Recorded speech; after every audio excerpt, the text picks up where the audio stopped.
الحمدللہ رب العالمین والصلاة والسلام علی سید الانبیاء والمرسلین اللہم صلی علی سیدنا و مولانا محمد وعلی آلہ واصحابہ وبارک وسلم صلی علیہ. دنیا کے تمام دیکھنے والوں، تمام چاہنے والوں، تمام پیار کرنے والوں، تمام مسلمانوں کو میری جانب سے سلام پہنچے. السلام علیکم ورحمۃ اللہ وبرکاتہ. 17 رمضان المبارک کو ناظرین، 17 رمضان المبارک، کتنی تیزی سے وقت گزر رہا ہے. آپ کا میزبان محمد جنید اقبال حاضر خدمت ہے. بزم افطار میں ناظرین، آج ویسے تو ظاہر ہے اس دن کی نسبت دو حوالوں سے بہت اہم ہے. ایک تو بدر کا موقع بھی ہے، اور دوسرا ام المومنین ہماری ماں حضرت عائشہ صدیقہ رضی اللہ تعالی عنہا سے منسوب دن ہے. لیکن آج اسپیسیفکلی بدر پہ بات کریں گے ناظرین، اور کل انشاءاللہ ام المومنین کی ذات گرامی کے حوالے سے گفتگو کریں گے اگر زندگی رہی تو. کیا بات ہے ناظرین غزوہ بدر کی، کیا بات ہے بدری صحابہ کی رضوان اللہ تعالی علیہم اجمعین. کیا بات ہے ناظرین بدر کے میدان کی، کیا بات ہے بدر کے شہداء کی، کیا بات ہے ناظرین ان 313 مسلمانوں کی. کیا بات ہے، کیا شان ہے ناظرین ان غلامان رسول صلی اللہ علیہ وآلہ وسلم کی، اور کیا رتبہ ہے ان عشاقان رسول صلی اللہ علیہ وآلہ وسلم کا. کیا مقام ہے ناظرین ان اللہ کے پیارے بندوں کا. کیا رتبہ ہے ناظرین اللہ کے ان چاہنے والوں کا کہ رسول کریم صلی اللہ علیہ وآلہ وسلم 15 برس کی صحبتوں کو برداشت کر چکے ہیں ناظرین. 13 برس مکے کے ہیں، 2 برس مدینے کے ہیں. قریش مکہ کسی طور سے پیچھا چھوڑنے کو تیار نہیں ہے. معاملہ اب بدر تک آ ہی پہنچا ہے. اب ایک طرف ناظرین سرکار مدینہ صلی اللہ علیہ وآلہ وسلم یہ بھی دیکھ رہے ہیں کہ بے سر و سامانی کی کیفیت ہے. ظاہر ہے جذبے کو بھی ابھارنا ہے، ظاہر ہے جذبات کو بھی ابھارنا ہے، ظاہر ہے عقیدتوں کو اور عقیدے کو بھی مضبوط کرنا ہے. ظاہر ہے یہ بھی سامنے ہے کہ صرف 2 گھوڑے ہمارے پاس ہیں. یہ بھی جانتے ہیں کہ صرف 6 زرہ ہمارے پاس ہیں. یہ بھی جانتے ہیں کہ صرف 8 تلواریں ہمارے پاس ہیں. اور یہ بھی جانتے ہیں کہ صرف 70 اونٹ ہمارے پاس ہیں. اور یہ بھی دیکھ رہے ہیں کہ سامنے سامان بکھرا پڑا ہے، بھرا پڑا ہے. جانتے ہیں کہ وہاں پر 100 گھوڑے موجود ہیں، جانتے ہیں کہ وہاں پر 600 زرے موجود ہیں، جانتے ہیں کہ وہاں پر 200 تلواریں موجود ہیں، جانتے ہیں کہ وہاں پر 700 اونٹ موجود ہیں، جانتے ہیں کہ یہاں پر صرف 313 ہیں، اور جانتے ہیں کہ وہاں پر 1000 کفار موجود ہیں جو یہ چاہتے ہیں کہ معاذ اللہ کسی بھی طور سے مسلمانوں کے سر کو قلم کر دیا جائے، ان کے وجود کو ختم کر دیا جائے، ان کو تہس نہس کر دیا جائے. اب کلام شروع ہوتا ہے ناظرین. بھئی مرنے والوں کی بات ہے نا، مٹنے والوں کی بات ہے. تو مٹنے والے تو بے دلیل مٹا کرتے ہیں، مرنے والے تو پھر بے دلیل مرا کرتے ہیں، جان دینے والے تو پھر سرکار پر بے دلیل جان دیا کرتے ہیں. گفتگو جب اپنی ایک نہج پہ پہنچتی ہے تو جواب ملتا ہے کہ یا رسول اللہ صلی اللہ علیہ وآلہ وسلم، ہم آپ کے شانہ بشانہ اور آپ کے قدم کے ساتھ قدم ملا کر چلنے کو تیار ہیں، یہاں تک کہ اگر آپ سمندر میں کود جائیں تو ہم آپ کے ساتھ سمندر میں کودنے کو تیار ہیں. انتہا یہ پہنچی ناظرین کہ حضرت عمر فاروق، حضرت ابوبکر اور حضرت مقداد رضوان اللہ تعالی علیہم اجمعین سرکار مدینہ صلی اللہ علیہ وآلہ وسلم کی بارگاہ اقدس میں کھڑے ہوئے اور عرض کیا کہ یا رسول اللہ صلی اللہ علیہ وآلہ وسلم، ہم بنی اسرائیل کی طرح نہیں ہیں کہ جنہوں نے موسیٰ علیہ السلام سے یہ کہہ دیا تھا کہ جاؤ تم اور تمہارا خدا جا کر لڑے، بلکہ ہم تو آپ کے ساتھ موجود ہیں اور آپ پر جان نثار کرنے کو تیار ہیں. بلکہ ناظرین میں تو آپ کو لیے چلتا ہوں ذرا اس رشتے کی نزاکت کی جانب کہ جہاں پر باپ اور بیٹا آمنے سامنے ہیں. ذرا سوچئے ناظرین کہ خون آمنے سامنے ہے، کیسے گوارا کرے تلوار کے باپ کی تلوار بیٹے پر چل جائے یا بیٹے کی تلوار باپ پہ چل جائے. لیکن وہ وقت مجھے یاد آتا ہے کہ جب حضرت ابوبکر صدیق رضی اللہ تعالیٰ عنہ کے صاحبزادے ایمان لانے کے بعد اپنے باپ کی خدمت میں موجود ہیں، اور ظاہر شفقت پدری کی وجہ سے جملے ادا ہوتے ہیں کہ ایک وقت بدر میں ایسا آیا تھا بابا جان کہ میری تلوار آپ کے سامنے تھی اور آپ کی گردن بار بار میرے سامنے آتی تھی، اور اس وقت میرا دل کرتا تھا کہ میں آپ کی گردن کو اڑا دوں، لیکن میں نے آپ کی گردن کو قلم نہیں کیا کیونکہ آپ میرے باپ ہیں. یہ بیٹا کہتا ہے ناظرین جو ایمان پر نہیں ہے. ابھی جملے سنیں کہ جو ایمان پر ہیں، کہ جن کی وجہ سے ایمان ہمیں ملا، کہ جو یار غار رسول صلی اللہ علیہ وآلہ وسلم ہیں، وہ کیا جملے ادا کرتے ہیں. فرماتے ہیں کہ بیٹا تو نے تو یہ کیا، لیکن اگر تیری گردن میرے سامنے آ جاتی تو میں تیری گردن کو کاٹنے سے بالکل نہیں چوکتا، اس لیے کہ ایمان لانے سے پہلے تیرا میرا کوئی رشتہ نہیں تھا. ہاں، ایمان لانے کے بعد جب تو شاہ امم صلی اللہ علیہ وآلہ وسلم کی غلامی کے طوق کو پہن لیتا ہے تو اب میرا تیرا رشتہ بن جاتا ہے. یہ ناظرین بدر کا موقع، یہ بدر کی فضیلت ہے ناظرین، یہ بدر کا رتبہ ہے، یہ بدریوں کا رتبہ ہے ناظرین. یہ ان لوگوں کا رتبہ ہے کہ جنہوں نے تمام رشتوں کو ایک طرف کر دیا، صرف ایک رشتہ قائم رکھا، اور رشتہ اللہ اور اس کے رسول صلی اللہ علیہ وآلہ وسلم کا رشتہ تھا. اور کیا توکل ناظرین، کیا توکل کہ وہ دعا اللہ اکبر. میرے رونگٹے کھڑے ہوتے ہیں ناظرین کہ فرشتوں کی قطاریں آج ہم کہتے ہیں مسلمانوں کے لیے نہیں آتی. ارے کیسے آئیں گی ناظرین، کیسے آئیں گی؟ نہ سرکار موجود ہیں، نہ وہ صحابہ موجود ہیں، نہ وہ توکل موجود ہے کہ وہاں پر رسول اللہ صلی اللہ علیہ وآلہ وسلم فرماتے ہیں کہ یا اللہ، یہ قریش بڑے غرور کے ساتھ آئیں، بہت غرور کے ساتھ آئیں، تاکہ تیرے رسول صلی اللہ علیہ وآلہ وسلم کو جھوٹا ثابت کر دیں. اے اللہ، بس اب تیری وہ مدد چاہیے جس کا تو نے مجھ سے وعدہ فرمایا تھا. اور پھر رسول اللہ صلی اللہ علیہ وآلہ وسلم کے آنسو زاروں قطار نکلتے ہیں ناظرین. دعا کے لیے ہاتھ بلند ہوتے ہیں. یا مولا کریم، اگر آج یہ مٹھی بھر جماعت ہلاک ہو گئی تو اس زمین پر تیری عبادت کرنے والا کوئی نہیں ہوگا. یہ کلائمیکس ہے ناظرین، بدر کا کلائمیکس، کہ اس کے بعد دیکھنے والوں نے دیکھا، چشم زدن نے دیکھا کہ فرشتوں کی قطاروں کی قطاریں وہاں پہ موجود تھیں. میرے ساتھ اس وقت تشریف فرما ہے آپ کے ہمارے ہم سب کے نہایت ہر دل عزیز، قابل احترام، ممتاز عالم دین، فقیہ العصر، شیخ الحدیث، اس پروگرام کا مستقل حصہ محترم جناب مفتی ابو بکر صدیق صاحب. آپ کو خوش آمدید کہتا ہوں، سلام عرض کرتا ہوں. السلام علیکم. اور میرے دائیں جانب تشریف فرما ہے ممتاز اسکالر ہیں، بہت خوبصورت گفتگو کرتے ہیں، آپ کے ہمارے ہم سب کے بہت پسندیدہ ہیں، پہلی مرتبہ بزم افطار میں تشریف لائے ہیں، اور ان سے گزارش کروں گا کہ اب یہ بار بار آتے رہیں. جناب شجاع الدین شیخ صاحب ہمارے ساتھ تشریف فرمائیں. آپ کو خوش آمدید کہتا ہوں، سلام عرض کرتا ہوں. السلام علیکم.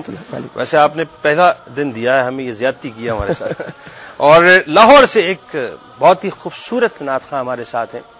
میں ان کے بارے میں کیا کہوں ناظرین کہ یہ وہ شخصیات ہیں، وہ بزرگ لوگ ہیں، وہ ہستیاں ہیں کہ جو پلر ہیں نعت خوانی کی عمارت کے، جو پلر ہیں ثنا خوانی رسول صلی اللہ علیہ وآلہ وسلم کرنے والے، وہ تمام لوگ جو آج تک آئے، ان تمام کے ناظرین یہ ستون ہیں، یہ پلر ہیں، بیسیکلی اس شعبے کے پلر ہیں.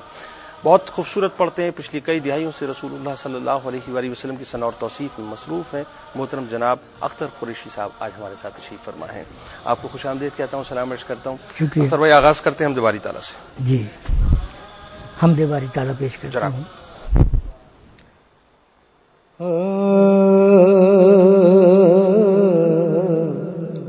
صبح صبح جا بجا ایک تیری ذات ہے، صبح صبح جا بجا ایک تیری ذات ہے، ہر کہیں رونما ایک تیری ذات ہے. کیوں کسی غیر سے عرض حاجت کرو، کیوں کسی غیر سے عرض حاجت کرو، میری حاجت روا ایک تیری ذات ہے، میری حاجت روا ایک تیری ذات ہے. کل میرا آسرا ایک تیری ذات تھی، کل میرا آسرا ایک تیری ذات تھی،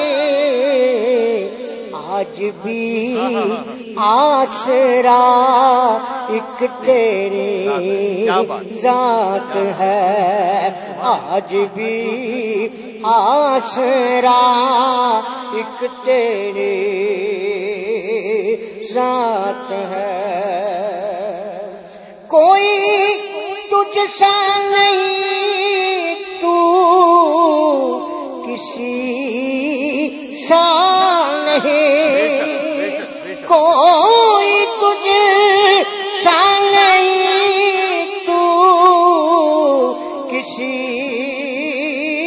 سا نہیں، ہر کسی سے جدا ایک تیری ذات ہے، ہر کسی سے جدا ایک تیری ذات ہے، سو بسو جا بجا ایک تیری ذات ہے، ہر کہیں رونما ایک تیری ذات ہے۔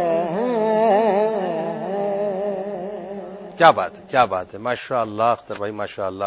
تو جناب پروگرام کی ابتدا ہم نے کر دی ہے اور آج بدر کے حوالے سے گفتگو کریں گے، کل انشاءاللہ ام المومنین حضرت عائشہ صدیقہ رضی اللہ تعالی عنہا کے حوالے سے کلام کریں گے۔ مسلمان تنزلی کا شکار کیوں ہے ناظرین؟ ایک طرف وہ توکل اور ایک طرف آج ہم ہیں، کلام اس پہ کیجیے گا۔ ملاقات ہوتی ہے آپ کی کالز کے ساتھ ایک مختصر وقفے کے بعد۔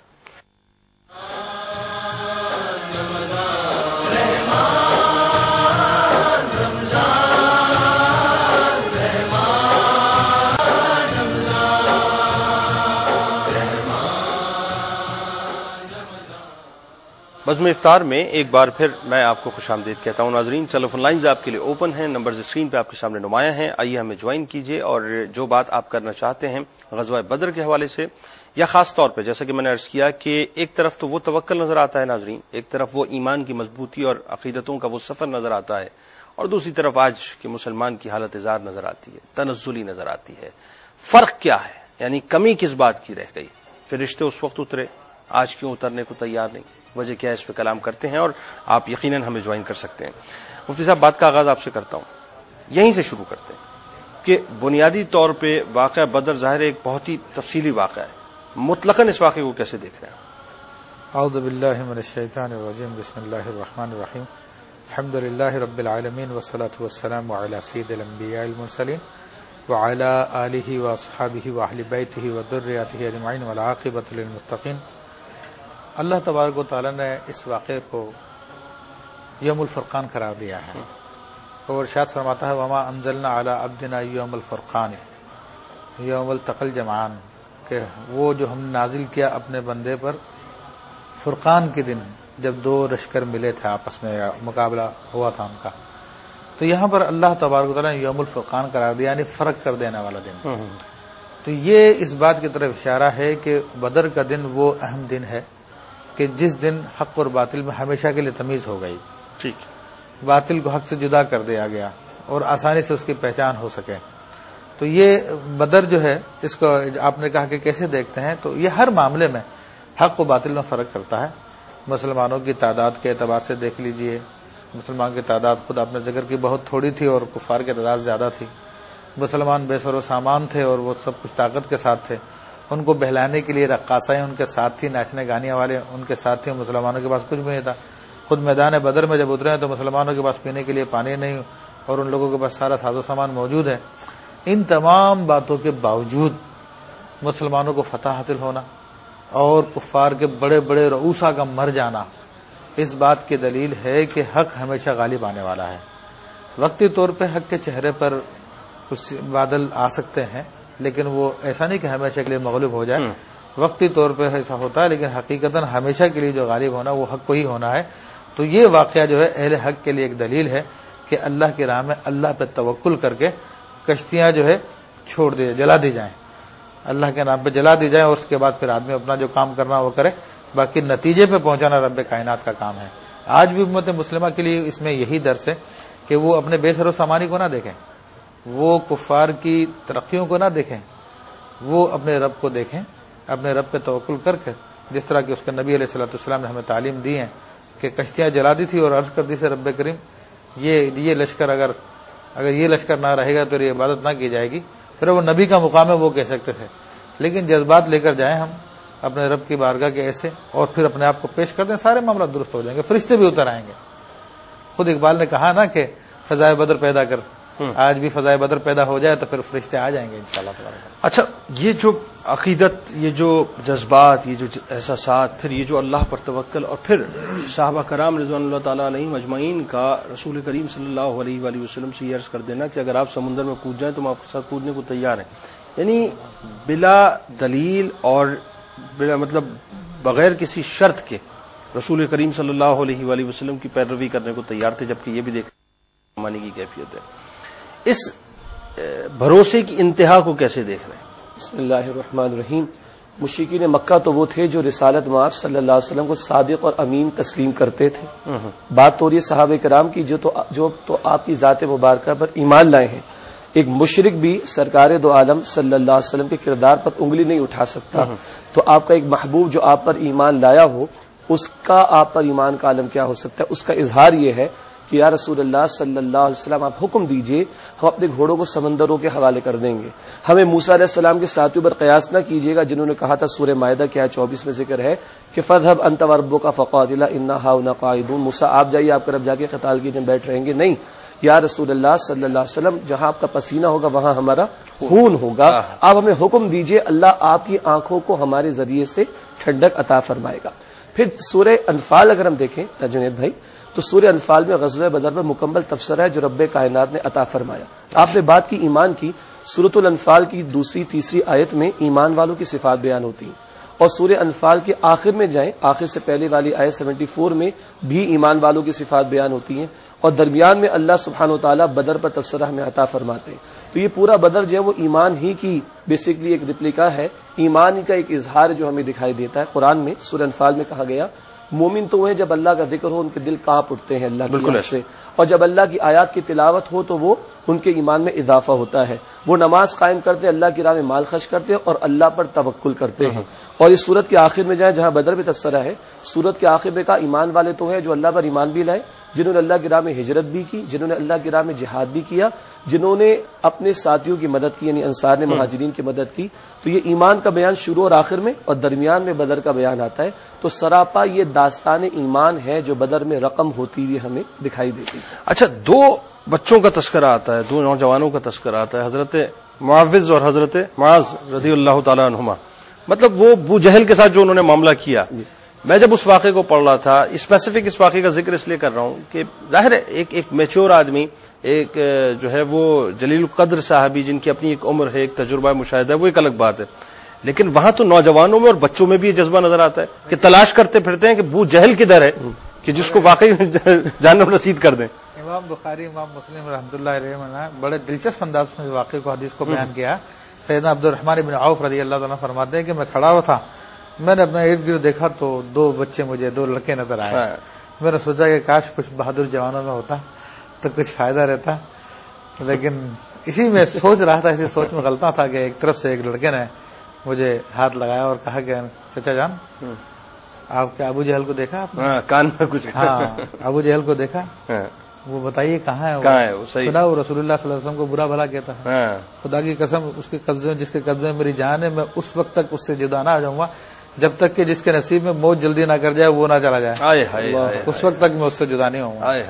آپ یہ سن ہی رہے تھے، دوسری طرف سے دوسرے لڑکے نے ٹوکا دیا، اس نے بھی پھر یہی بات کی، وہ بھی کان میں بات کر رہے وہ بھی دونوں چھپا رہے ہیں ایک دوسرے سے، کرنا کیا ہے ذرا بتائیے گا کہاں ہے؟ تو آپ نے اس کی بات سننے کا اچانک آپ کی نگاہ پڑی میدان جنگ میں کہ وہ رہا ابو جہل، وہ اپنے لشکر میں تھا۔ یہ دونوں نوجوان عقاب کی طرح لپٹے، شیر کی طرف پہ جا کے حملہ کیا اور اس کو ایک وار کے اندر جو گھوڑے سے نیچے گرا دیا، دونوں نے وار کیا بہرحال، اور بعد میں اس کی گردن جو ہے شاید حضرت عبداللہ ابن مسعود رضی اللہ عنہ نے اتاری ہے، اور وہ بھی اتنا خناس ابو جہل، اس کے بارے میں بعض تاریخ دانوں نے لکھا کہ اس کی جب گردن کاٹی جا رہی تھی تو کہہ رہا تھا گردن ذرا اوپر سے نہیں تھوڑا نیچے سے کاٹو تاکہ گردن لمبی ہو جائے میری بات میں، یعنی اس قدر وہ بدبخت انسان تھا، اتنا تھا۔ تو یہ دونوں کے دونوں بچے جب بعد میں رسول اللہ صلی اللہ علیہ وسلم کی خدمت میں حاضر ہوتے ہیں تو دونوں دعویٰ کرتے ہیں ہم نے ابو جہل کو مارا، ہم نے ابو جہل کو مارا. بہرحال نبی کریم صلی اللہ علیہ وسلم نے دونوں کی تلواریں دیکھی، دونوں پہ خون لگا ہوا تھا. آپ نے فرمایا دونوں نے قتل کیا. بلکہ وہ ایک کا بازو بھی شاید مطلب جو تسمے سے لٹک گیا تھا، حضرت معوذ کا بازو اسی کٹ گیا تھا. اس کو اسی واقعے کے اندر ان کا بازو کٹ گیا تھا، ان کی کھاڑ میں لٹک گیا تھا، لٹک گئی تھی نا. اور انہوں نے بعد میں جو ہے ایک واقعہ یہ بھی آتا کہ اس بازو کو اپنے پاؤں کے نیچے دبا کے الگ کر لیا کہ وہ تکلیف دے رہا تھا کہ وہ لڑائی نہیں لڑ پا رہا تھا، وہ اس وجہ سے اقدام میں رکاوٹ، یعنی وہ جو وار کرنے میں رکاوٹ آ رہی تھی. میں ایک بات ذرا مجھے اس پہ تھوڑا سا اس پہ گفتگو کرتے ہیں. یہ ایک ایسا لطیف نقطہ ہے غزوہ بدر کا کہ ناموس رسالت صلی اللہ علیہ وآلہ وسلم کے حوالے سے جب ہم بات کرتے ہیں، ہم تو بہت گناہ گار ہیں نا. سوائے دعوے، سوائے باتیں، سوائے تقریریں، سوائے جھوم جھوم کے مطلب باتیں کرنا، اس کے علاوہ کچھ نہیں. میں لٹرلی عرض کر رہا ہوں. میں یعنی میں یہاں تک کلیم کرتا ہوں کہ ہمارے یہاں اگر عملاً وہ تمام باتیں پیدا ہو جائیں تو صورتحال آج بڑی مختلف ہو. یعنی یہ کیریکیچرز کی باتیں، دیگر چیزیں یہ ہمارے سامنے تو آتی ہی کیسے ہیں سمجھ نہیں آتا. یا یہ جو ڈرامے بنا لیے جاتے ہیں، فلمز بنا لی جاتی ہیں جس میں عکس کی اور شبیہ کیسے کر لیتے ہیں. حضرت معوذ اور حضرت معاذ رضی اللہ تعالیٰ عنہما کی جب میں بات دیکھتا ہوں، میں دیکھتا ہوں کہ صاحب یہ تو ناموس رسالت صلی اللہ علیہ وآلہ وسلم پر مر مچنے کی اس سے بہترین داستان اور باتیں نہیں ہیں، عمل ہے نا. اچھا پھر دیکھیے رسول اکرم صلی اللہ علیہ وسلم جب یہ قتل ہوا ابو جہل، تو آپ نے فرمایا کہ آج اس امت کا فرعون قتل ہوا ہے. ہاں، جو مفتی صاحب نے فرمایا نا کہ اس نے کہا گردن ذرا میری اونچی، اس کی اکڑ دیکھیے. یعنی اس میں بہت بڑا سبق آج کے دور کے لیے بھی، کیونکہ حق اور باطل کی کشمکش تو ازل سے جاری رہے گی. ابو سفیان جو بعد میں ایمان لائے ہیں لیکن ابھی ایمان نہیں لائے، تو ان کا قافلہ بچ نکلا تھا. اطلاع بھجوا دی تھی کہ ہم لوگ بچ گئے ہیں، تم لوگ واپس چلے جاؤ. تو ابو جہل تکبر میں آیا، نخوت میں آیا، اور اس نے کہا کہ نہیں، ہم تو جا کر ان کا قلع قمع کریں گے، ان کا خاتمہ کریں گے، ان کی گردنیں اڑائیں گے اور رقص سرور کی محفلیں سجائیں گے، شراب پیئیں گے، کباب کھائیں گے. یعنی اس تکبر میں وہ میدان میں اترا ہے. بالآخر اس کی گردن اڑی اور آپ صلی اللہ علیہ وسلم فرمایا کہ سنت کا فرعون آج قتل ہوا. آج کے دور میں بھی آپ دیکھیے ہم مغلوب ہیں اور ہم غیروں کے تسلط کے تحت زندگی بسر کر رہے ہیں. اسباق کیا ہے ہم آگے انشاءاللہ بات کریں گے، مگر یہ تکبر دنیا کی چند قوموں میں آج بھی آپ کو نظر آئے گا. رب کو یہ تکبر پسند نہیں ہے. شیطان بھی راندہ درگاہ ہوا، ابو جہل بھی سمت کا فرعون مقتل ہوا، وہ فرعون بھی غرق ہوا. تو کوئی تکبر کرنے والا رب کے حکم کے سامنے، اس کی قدرت کے سامنے کبھی ٹھہرا نہیں. پرواہ کیا آپ یہ دیکھیں نا، مطلب وہ ابو جہل جو اپنے آپ کو بڑا طاقتور کہتا تھا، وقت کا فرعون سمجھتا تھا اور پتہ نہیں کیا کچھ سمجھتا تھا، اللہ نے دو نوجوانوں کو، وہ شمع رسالت کے دو ننھے سے پروانوں کو بھیجا کہ آؤ تم ناموس رسالت کے لیے آگے بڑھ جاؤ. مطلب اس میں بھی بات یہ کہ جب عبداللہ بن مسعود جب اس کی گردن کاٹ رہے تھے تو اس کی خناسیت دیکھیں، اس کا شیطان دیکھیں کہ وہ کہتا ہے کہ ارے میں کسی کسان کے ہاتھوں مر رہا ہوں، مجھے کوئی میری قوم کا آدمی مارتا، کوئی کرشی مارتا تو بڑی بات تھی. اس پہ گفتگو کرتے ہیں. ایک اناؤنسمنٹ بہت خاص، ناظرین توجہ کے ساتھ ذرا سن لیجیے. ظاہر ہے آپ کو پتا ہے اس وقت جس طرح سے بہت موسلادھار بارش ہوئی ہے خاص طور پہ سندھ کے اندر.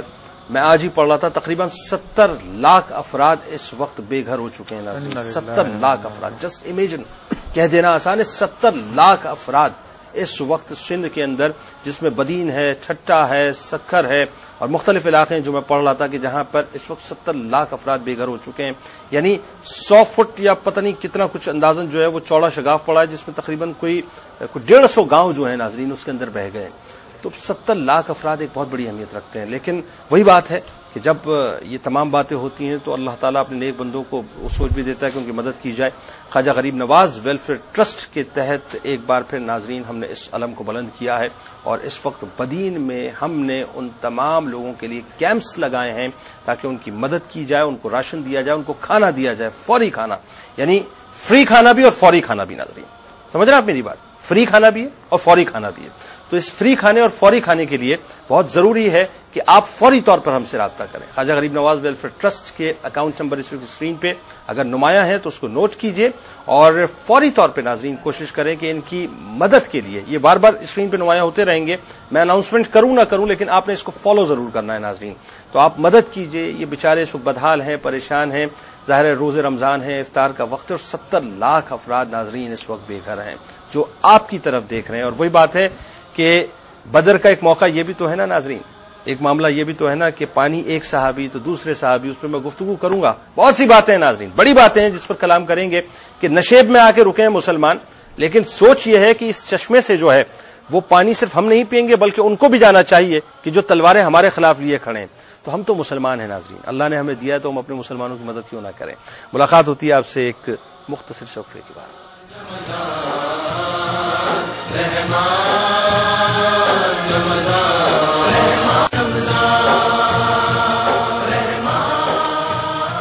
بزم افطار میں جناب ایک بار پھر میں آپ کو خوش آمدید کہتا ہوں. ناظرین، آج غزوہ بدر پہ ہم بات کر رہے ہیں، اور میں بھی ایک جملہ بریک پہ عرض کر رہا تھا شجاع بھائی سے بھی اور مفتی صاحب سے بھی کہ پورا بدر ناظرین مجھے ناموس رسالت صلی اللہ علیہ وآلہ وسلم کے حوالے سے نظر آتا ہے. پورا بدر ہر طرف صرف اور صرف سرکار کی چاہت ہی نظر آتی ہے، ان کا عشق ہی نظر آتا ہے، کچھ اور نظر ہی نہیں آتا.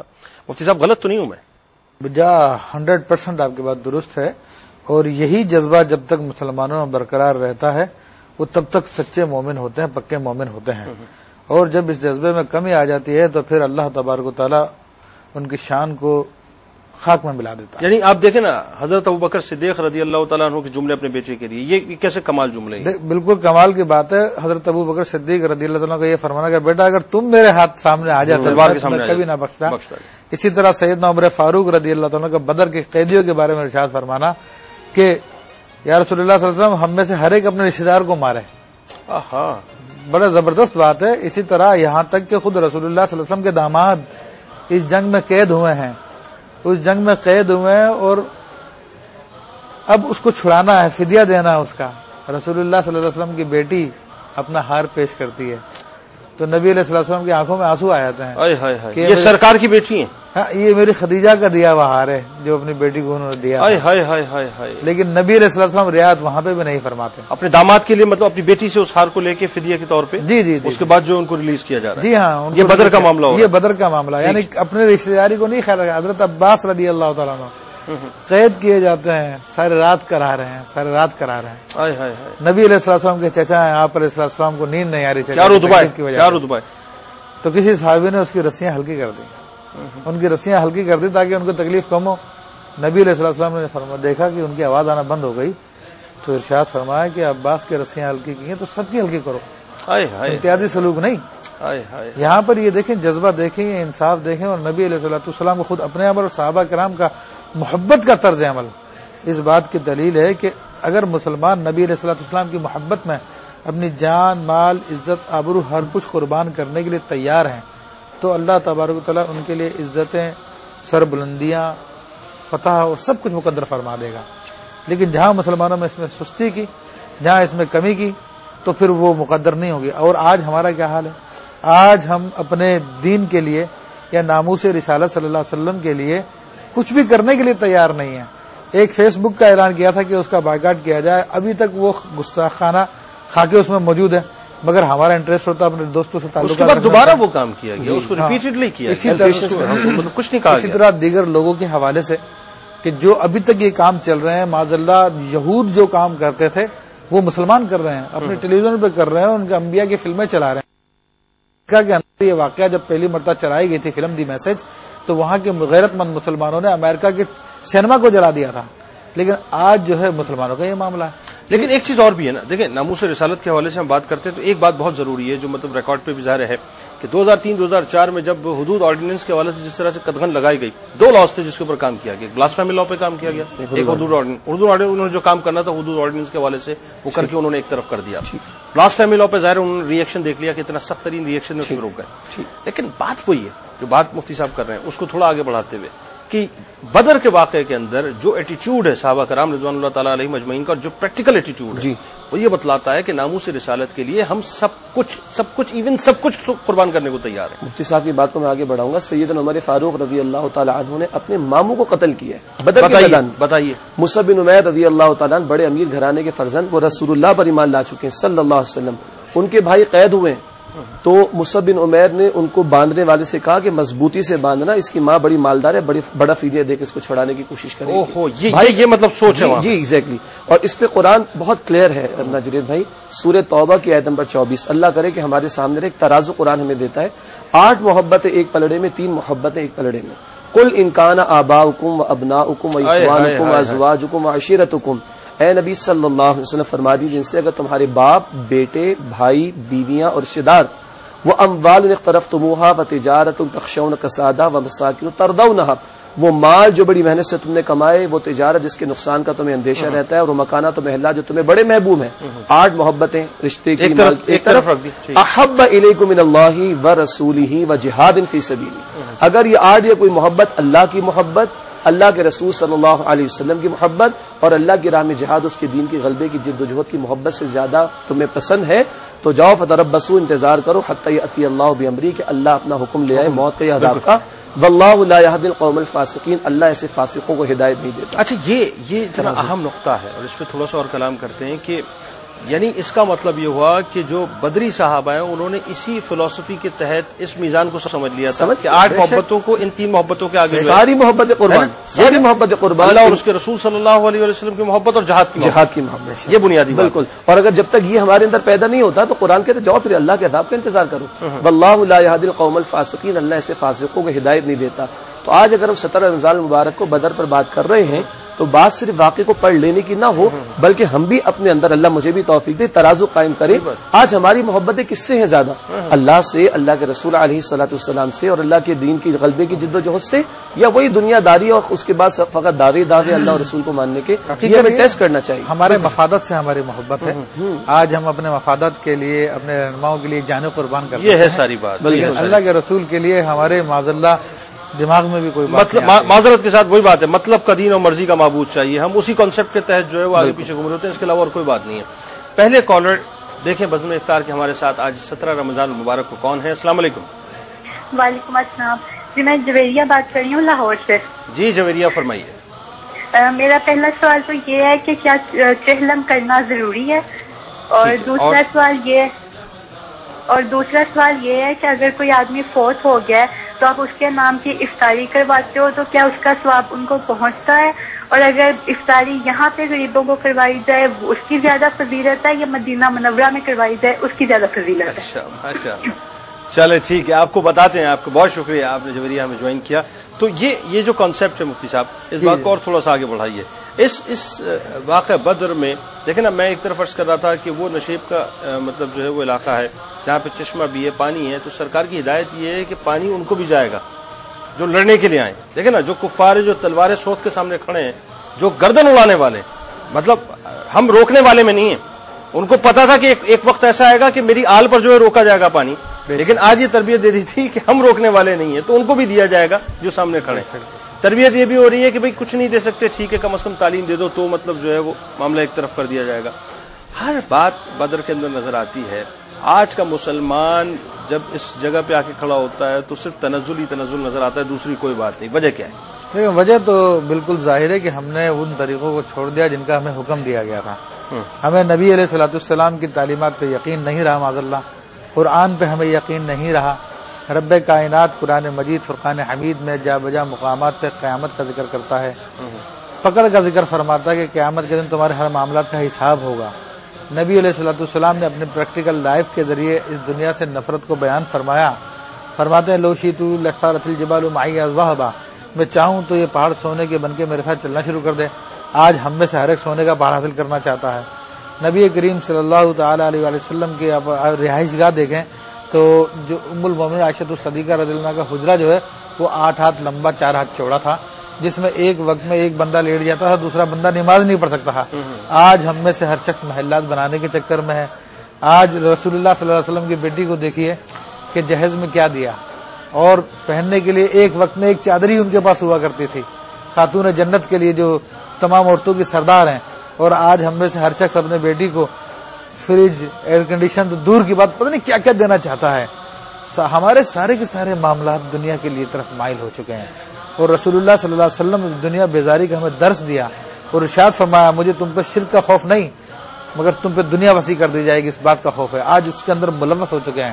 تو اس کی وجہ سے اللہ کی محبت، اللہ کا خوف، اللہ کے رسول کا محبت ہمارے دلوں سے نکل چکا ہے اور اس کا نتیجہ سامنے ہے. اس حد تک دنیا کے اندر غرق ہو گئے شجاع بھائی، اس حد تک غرق ہو گئے کہ اب صرف یہ تقاریر تک تو بات نہیں. اب آج غزوہ بدر کی بات ہو رہی ہے نا، اس وقت آپ دیکھیں پوری دنیا کے اندر ممبر بھرے پڑے ہوں گے، مجالس ہو رہی ہوں گی، محافل ہو رہی ہوں گی، تقریریں ہو رہی ہوں گی، خطبات ہو رہے ہوں گے، بڑے بڑے بلند بانگ دعوے ہو رہے ہوں گے. آج آپ الیکٹرانک میڈیا پہ دیکھیں گے تو آپ کو جو ہے مقتدر حلقوں کی طرف سے بھی بڑی بڑی سپر لیڈز جو ہیں وہ نظر آئیں گی کہ جی ہمیں بدر کی طرح ہونا پڑے گا، بدر کے صحابہ کی طرح ہونا پڑے گا، اس کی مثال پیش کرنی ہوگی، ایثار قربانی.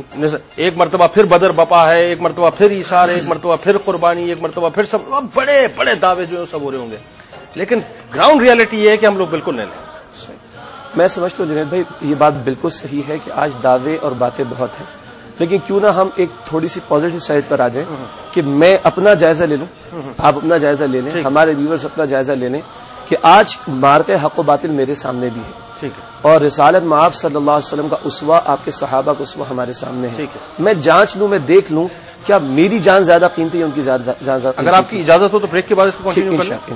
تو جناب شجاع بھائی سے گفتگو کریں گے اور یقیناً ناظرین آپ کی کالز بھی میں شامل کروں گا. آپ ہمیں جوائن کیجیے. آپ کا تعلق دنیا میں کسی بھی خطے سے ہو، میرے اس بزم افطار کے دروازے آپ کے لیے کھلے ہیں. ایون آپ مسلمان ہیں یا غیر مسلم ہیں، کیونکہ یہ بھی تو ایک بات ہے نا ناظرین. آپ کو اس میں کوئی امبیرسمنٹ نہیں ہونا چاہیے کہ جی میں کیسے کال کروں، میں تو مسلمان نہیں. آئیے آپ پوچھیں کہ جی بدر کا جو واقعہ ہے اس میں بنیادی طور پہ تعلیم مل کیا رہی ہے. ملاقات ہوتی ہے آپ سے ایک مختصر وقت میں. ایک بار پھر ناظرین میں آپ کو خوش آمدید کہتا ہوں. آج بدر کا موقع ہے اور یقیناً بدری صحابہ رضوان اللہ تعالیٰ علیہم اجمعین پر گفتگو بھی ہو رہی ہے اور آج کے سو کالڈ مسلمانوں پر بھی گفتگو کر رہے ہیں. ناظرین ایک کالر کو شامل کرتے ہیں.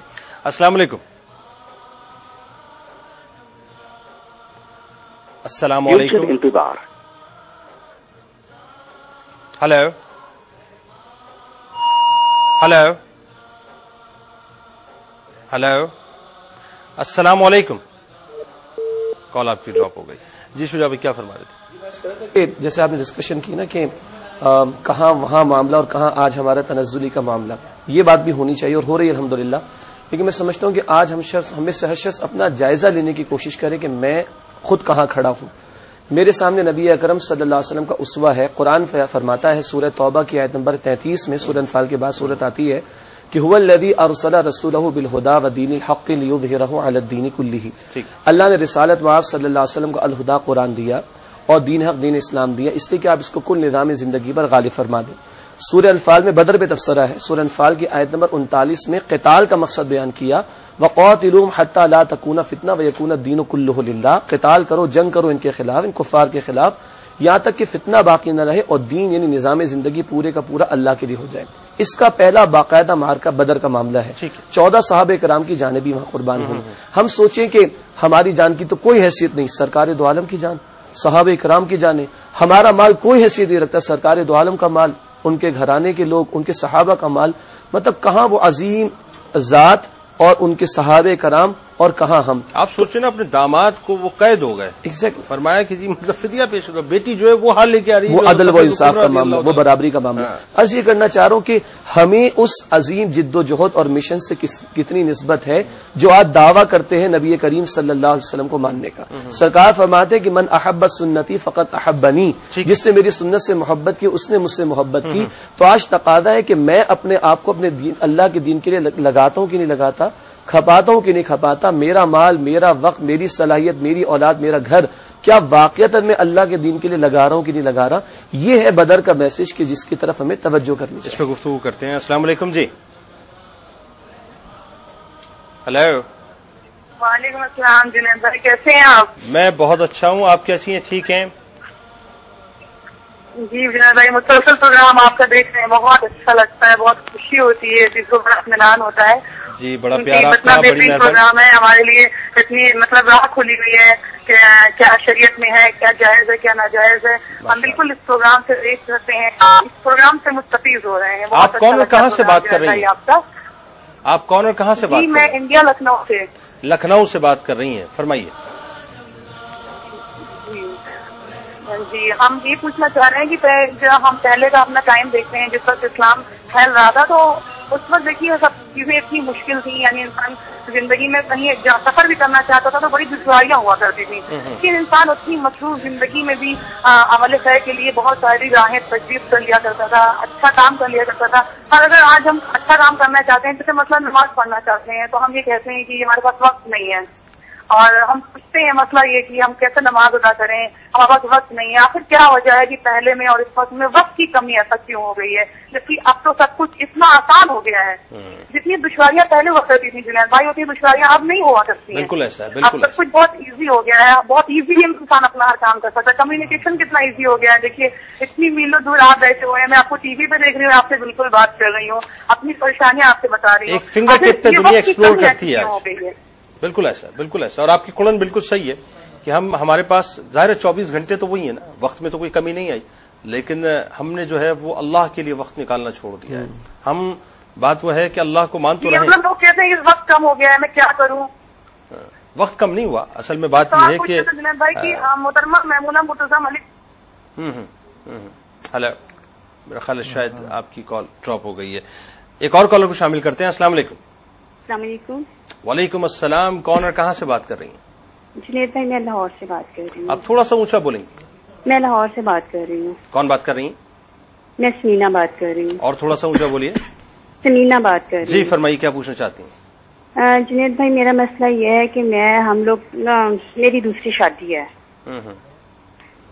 شادی بھی اس طرح کی کہ ہم لوگ بہت غریب تھے، تو بھائی کماتے نہیں تھے. ہمارے ملنے والے تھے، انہوں نے مجھ سے نکاح کر لیا. پہلے تو ویسے ہی دوستی رکھی، بعد میں مجھ سے نکاح کر لیا. خود حافظ قرآن ہے. آپ تھوڑا اونچا بولیں، آڈیو ذرا سا بڑھوائیے پلیز. جی. وہ خود حافظ قرآن ہے. تو پہلے تو ویسے ہی مجھ سے انہوں نے دوستی رکھی، پھر انہوں نے مجھ سے نکاح کر لیا. جبکہ نکاح کر لیا، نکاح کسی کو بتایا بھی نہیں ہے، اپنی فیملی کو یا میری فیملی کو بھی نہیں بتانے دیتے نا. اور حافظ قرآن ہے؟ وہ حافظ قرآن ہے. ٹھیک ہے. تو وہ اب یہ ہے کہ نہ مجھے میری فیملی سے ملنے دیتے ہیں، نہ ہی میرے حقوق پورے کرتے ہیں. وہ کہتے ہیں کسی سے نہیں ملنا، اور نہ ہی وہ نکاح کو اوپن کرنا چاہتے ہیں. اوپن بھی نہیں کر رہے ہیں. اور مجھے بھی اتنی اذیت میں مطلب یہ ہے کہ میرے حقوق بھی جو ہیں وہ خود کیا کہوں میں، کتنے امیر ہیں، کسی چیز کی کمی نہیں ہے انہیں. اپنا کام ہے، کاروبار ہے، اربوں کے مالک ہیں وہ. تو آپ کو جو جگہ لے کے دی ہے وہ کوئی فلیٹ وغیرہ لے کے دیا ہے؟ نہیں، ایک کرائے کے گھر میں رکھا ہوا ہے. کرائے کے گھر میں آپ اکیلی رہتی ہیں؟ آئسولیشن میں رہتی ہیں؟ بالکل نہیں، میرے والدین میرے ساتھ ہے. لیکن اچھا، والدین بھی آپ کے ساتھ ہیں. ٹھیک ہے. اس کا مطلب کیا؟ نہیں تو والدین کو نہیں پتا کہ مطلب شادی؟ نہیں، میرے والدین کو پتا ہے، لیکن ان کی فیملی کو. جی، میرے والدین کو. ان کی والدین کو نہیں پتا؟ جی، ان کی والدہ. اچھا، تو ان کی فیملی کو نہیں، وہ نہ اوپن کرنا چاہتے ہیں. اچھا. اور ان کی شادی پہلے سے ہوئی ہے کہیں اور بھی؟ جی جی جی. آپ دوسری بیوی ہیں ان کی؟ جی. نہ میرے حقوق دیتے ہیں، نہ کوئی انہوں نے میرا حق لیا ہے، نہ مجھے بچے، نہ کچھ، کوئی ایسی بات نہیں ہے کوئی بھی. اور خرچہ وغیرہ بھیجتے ہیں؟ ہاں، خرچہ دیتے ہیں جو مناسب، ایک گھر کا کرایہ کھانے کے لیے. نہ بچوں کے معاملے بھی نہیں کہتے ہیں نہیں میرے پاس ہیں، میرے بچے ہیں، بس ٹھیک ہے جس طرح میں نے تمہیں رکھا ہوا ہے اتنا ہی کافی نہیں ہے. پھر کبھی کہتے ہیں تم میری بیوی نہیں ہو، کبھی کہتے ہیں کہ میں نے تم سے سمجھوتا کیا ہوا ہے. اچھا ٹھیک ہے. حافظ قرآن بات ان کو سمجھ آ جائے. السلام علیکم. جی، کون اور کہاں سے بات کر رہے ہیں؟ السلام علیکم. ہلو. ہلو، السلام علیکم. وعلیکم السلام. ہاں جنید بھائی، میں نے پہلے بھی بہت دفعہ کوشش کی ہے آپ سے بات کرنے کی، لیکن نہیں ہو سکی. اونچا بولیے. اور مجھے میں کہہ رہی ہوں کہ میں نے بہت دفعہ آپ سے بات کرنے کی کوشش کی، مجھے بہت زیادہ مسائل ہے. آپ کہاں سے بات کر رہے ہیں؟ اور میں دلدل میں پھنسی ہوئی، اس کا علاج بتانا مجھے آج نے مفتی صاحب سے پوچھ کے. تو مسئلہ یہ ہے کہ میں بالکل ان پڑھ ہوں، کیونکہ مجھے جھوٹ بولنا نہیں آتا. صحیح ہے. اور میں پڑھتی تھی، کوئی شریف پڑھتی تھی، الحمد شریف پڑھتی تھی تسبیح کے ذریعے، لیکن میری نماز، میرے روزے، میری ہر چیز پہ پابندی لگا دی. اور شوہر ہے وہ سلسلہ کرتی نہیں آتا. کوئی کہتا ہے شادی کی ہے، کوئی کہتا ہے اس نے کچھ کیا ہوا ہے. کچھ بھی کیا ہوا ہے. شراب پی کے تو میرے سامنے آتی تھی، قسمیں بھی اٹھاتے تھے کہ میں نے کچھ نہیں کیا ہوا، یہ ہے وہ. لیکن ابھی بھی وہ ویسے کے ویسے ہیں. رات کو 3:30 بجے تک مجھے یہ بتاؤ، مسلمان کا کہاں لکھا ہوا ہے کہ مرد ذات جو اپنی مرضی سے 3:30 بجے تک باہر بیٹھے، اور وہ بھی وہ بدماش لوگ بیٹھے کہ نوز باللہ جو بات غلط کرتے ہوں، اور بیویوں کو یہ کہتے ہوں کہ یہ ہماری بیوی جو ہے پاگل ہے. مجھے اس چیز کا جو ہے نا، یہ خاص کر اس چیز سے آپ کے اللہ کا واسطے آپ اس بات کے اوپر جو ہے نا، اس موضوع پہ بات کرو کہ جو بے حیائی ختم ہو جائے. اتنی بے حیائی مردوں میں، اتنی بے حیائی. آپ عورتوں کی بات کرتے ہیں، میں مانتی ہوں عورتیں مرد کو غلط کرنے والی ہیں. میں ایک بالکل ان پڑھ جاہل عورت ہوں، میں نہیں جانتی میں کیا کرتی ہوں، میں کیا نہیں کرتی. میں سب سے زیادہ گنہگار ہوں. میں الحمد شریف پڑھتی تھی 100 مرتبہ، درود شریف پڑھتی تھی، کل شریف پڑھتی تھی. چوتھا کل مجھے نہیں پہلا تھا. 3 کل پڑھتی تھی،